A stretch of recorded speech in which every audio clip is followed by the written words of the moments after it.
Israel में बिखरने लगी गजा में बच्चों का खून बहाने वाली नेतन्याहू की सत्ता। जी हां, सही सुन रहे हैं आप, अपनों ने ही खींच लिए हैं हाथ।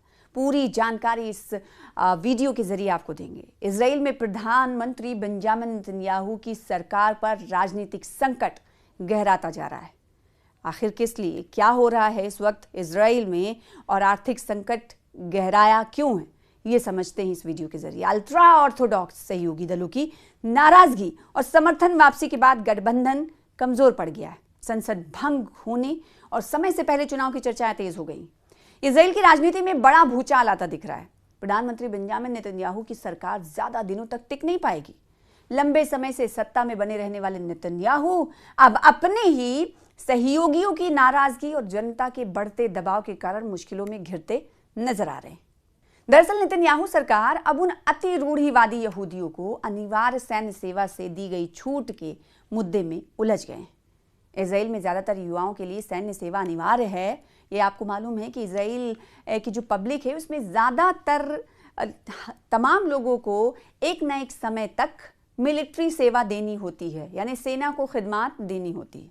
लेकिन सालों से धार्मिक पढ़ाई करने वाले अल्ट्रा ऑर्थोडॉक्स समुदाय को छूट मिलती रही है, वो इस तरफ नहीं आने की छूट मिलती रही उन्हें।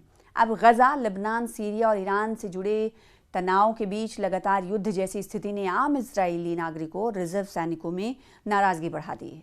नेतन्याहू लंबे समय से अल्ट्रा ऑर्थोडॉक्स पार्टियों के समर्थन के सहारे सत्ता में बने हुए थे, लेकिन अब वही सहयोगी उनसे नाराज है क्योंकि वो सेना भर्ती से छूट वाला कानून पास नहीं करा पाए।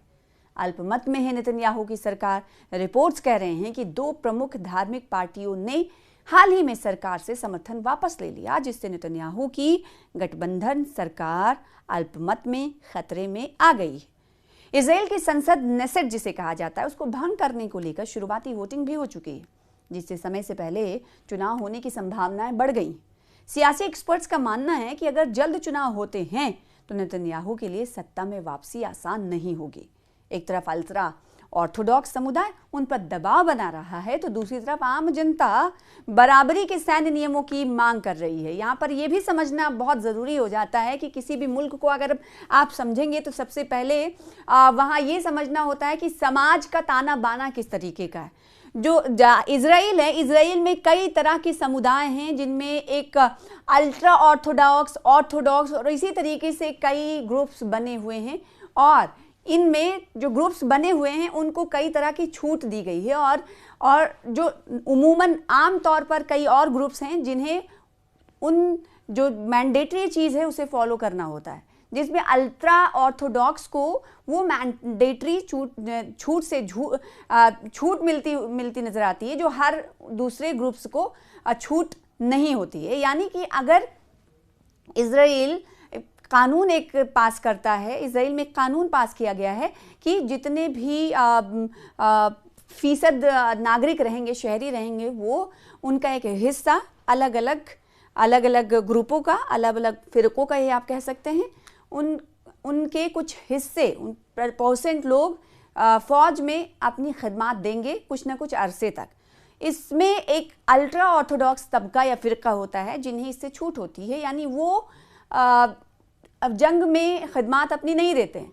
तो ऐसे में अल्ट्रा ऑर्थोडॉक्स को मिली छूट पर जो दिगर फिरके हैं वो कहीं ना कहीं सरकार पर दबाव बना रहे हैं। उनका ये कहना है कि जब ये खिदमत, जब ये कानून उन पर मैंडेटरी है तो आखिर दूसरों पर क्यों नहीं, धार्मिक तौर पर अल्ट्रा ऑर्थोडॉक्स समुदाय पर क्यों नहीं। इसीलिए दबाव इस वक्त इजरायली प्रधानमंत्री झेल रहे हैं। आम जनता बराबरी की मांग कर रही है। आम जनता कह रही है कि बराबरी के सैन्य नियमों की हम मांग कर रहे हैं। सत्ता बचाने के लिए अब ट्रंप पर दबाव बना रहे हैं। सियासी एक्सपर्ट्स का मानना है कि नेतन्याहू अब ऐसे राजनीतिक जाल में फंस गए हैं जहां किसी भी फैसले से उन्हें नुकसान हो सकता है। अगर वो धार्मिक पार्टियों को खुश करते हैं तो आम जनता उनसे दूर हो सकती है, और अगर आम जनता के दबाव में आते हैं तो उनका गठबंधन पूरी तरह टूट सकता है। इसी दबाव में आज नेतन्याहू और अमेरिकी राष्ट्रपति डोनाल्ड ट्रंप में तीखी बहस हुई। टेलीफोनिक गुफ्तगू काफ़ी घंटे तक चलती रही। माना जाता है कि नेतन्याहू अपनी खुद की स्थिति बचाने की कोशिश में ट्रंप पर ईरान पर हमला करने का दबाव डाल रहे थे। हालांकि ट्रंप ईरान पर हमला करने के लिए सहमत नहीं है। ट्रंप का मानना है कि बातचीत के जरिए ईरान के साथ एक अनुकूल समझौता किया जा सकता है। तो इस वक्त दूसरे ममालिक के लिए मुश्किल पैदा करने वाला इजराइल, या फिर यूं कहें दूसरे ममालिक में मुश्किलात में इजाफा करने वाला, दूसरे ममालिक में फूट डालने वाला और दूसरे ममालिक को निस्तनाबूद करने वाला आज खुद अपने ही जाल में फंसता हुआ दिखाई दे रहा है। इजराइल में कभी भी हुकूमत गिर सकती है, जैसा कि कुछ कारण हमने आपसे कुछ देर पहले आपको बताए। उन कारणों की वजह से इस वक्त नींव हिलती हुई इजरायली प्रधानमंत्री बेंजामिन नेतन्याहू की दिखाई दे रही। अब सवाल उठता है कि आखिर जो फिरकों में फंसे हुए नेतन्याहू हैं, जो दूसरे ममालिक को आपस में लड़ाने में कोई कसर नहीं रखते, आज खुद ही उस फंदे में फंसते हुए नजर आ रहे हैं।